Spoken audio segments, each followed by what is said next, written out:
ने हमको बुलाया, एक ही संगठन है इसको बुलाया और हमारी विटनेसेस ली, उसका रिकॉर्ड किया गया पूरा, और फिर उसके बाद हमने जो कहा उस पर कार्रवाई करने के लिए उन्होंने रिकमेंडेशन दी।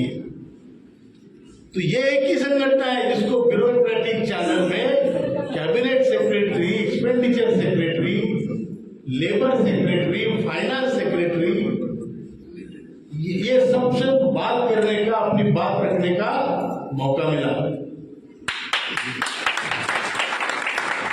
और पॉलिटिकल चैनल में आदरणीय प्रधानमंत्री, आदरणीय वित्त मंत्री, आदरणीय श्रम मंत्री, तो 4 हो गए, चारों से चर्चा हो गई, पावर पॉइंट प्रेजेंटेशन हुए।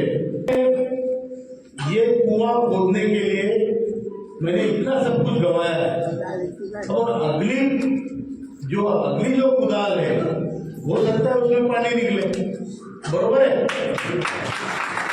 समजा पुढच्या कुदळीत पाणी निघालं तर या आशेमारी आपण पुन्हा कष्ट करतो, बरोबर आहे की नाही? सांगा हो। मग तुम्ही जरा म्हटलं साला इतके दिवस कष्ट केले, आता जाऊ द्या, दाखवलं आपण, हा आता नाही करायचे कष्ट, तर थोडंसं बरोबर आहे। मग काय होईल? होणार काही नाही, तुमचं एका दगडाखाली अडकून राहिलेलं पाणी तसंच अडकून राहील। म्हणून आपण काय करतो, कर्ज काढ, जमिनीचा तुकडा विक, पण विहीर खोदायची म्हणजे ही परिस्थिती आपल्या संघटनेची, ही जिद्द आपल्या संघटनेची। तुम्हाला सांगतो, पुढच्या या बजेट सेशन मध्ये तुमच्या विहिरीला पाणी लागेल,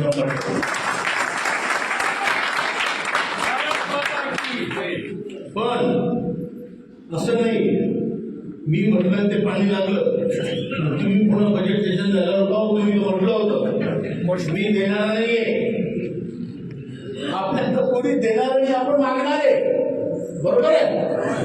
आपण विहीर खोदणार आहे, देणारी ती पृथ्वी माता आहे, बरोबर आहे। आता जर त्यांनी दिलं नाही तर पुन्हा आपण हे ठरवायचं की याच्या पुढे जास्त मोठ्या पहारी आणू, जास्त मोठ्या कुदळी आणू, आणि वाटलं तर ते स्फोटमेंट काय ते आणू, आडवे बोर्ड घेऊन उभे बोर्ड, पण पाणी लागल्याशिवाय आपण थांबायचं नाही। आणि म्हणून हम 2 प्रकार की स्ट्रॅटेजी अपनाते हैं। 2 प्रकारची स्ट्रॅटेजी आपली आहे। एक आपण चर्चात्मक विषय मांडतो, आपल्याला असं वाटतं की आपण आपले लोक म्हातारे आहेत, वयस्कर आहेत, पैसे नाही, आरोग्य नाही,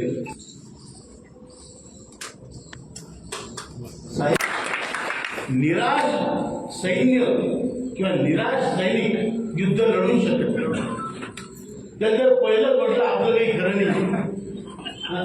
अगर कोई सैनिक बोलता है कि ये युद्ध हम जीत ही नहीं सकते, वो आगे वाला बहुत प्रचंड बलशाली है और हम लोग तो गरीब है, ये युद्ध में हार जाऊंगा तो युद्ध लढू शकेल का? अजिबात। तो म्हणत तो जसा असेल तसा मारी मी जिंकणार म्हणजे जिंकणार, बरोबर आहे। एखादा किती मोठा पैलवान असला आणि एखादा लुगडा माणूस असला तर हिंमत जास्त असली तर तोच जिंकतो, हे लक्षात ठेवा। तसं सरकारने कुठल्याही आंदोलनात सरकार कधी लिखित आश्वासन देत नसतं, आपल्याला सरकारने लिखित आश्वासन दिलं की आम्ही तुमचं काम करतोय, तुमचं काम होत आहे, मोठ्या प्रमाणात होत आहे, आणि ते चांगल्यात चांगलं कसं करता येईल हे जुळवण्यासाठी आम्हाला उशीर होतो। मला मंत्रीजी स्वतः म्हणाले, साहेब दिले होते, ते म्हणाले राउत जी आपका कोई दोष नहीं है, आपका काम मांगना है, आप मांग रहे हैं और आप मर्यादा में रह के मांग रहे हैं, ये हम जानते हैं। हमें आपके संगठन के प्रति विश्वास है और एक प्रकार का आदर है।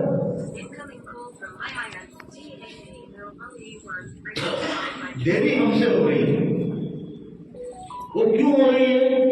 क्योंकि हम चाहते हैं कि ये जो सवाल है इसको टेम्पररी सोल्यूशन ना मिले, इसका सोल्यूशन परमानंट हो. मी जाहीर समोर आलो, रेकॉर्डिंग होत आहे मंत्र्याचे शब्द. याचा अर्थ काय? लोक म्हणतात काहीतरी दिलं पाहिजे, काहीतरी द्या. लोक निराश झाले, मान्य आहे. आज समजा त्यांनी 2,000 3,000 देऊ टाकले, 2 वर्षांना त्याची किंमत पूर्ण 1,000 एवढी. बरोबर आहे की नाही? मग आता त्यांचं म्हणणं असं आहे की आपलं म्हणणं जे होतं त्याच्यावरच त्यांनी आता विचार करणं सुरू केलेला आहे. सुरू करतायत. जो सोल्यूशन निकलेगा वो परमानेंट निकलेगा. मतलब 7,500 दिया है तो वो 7.5 साल में 2 बार उस पर डीए बढ़ना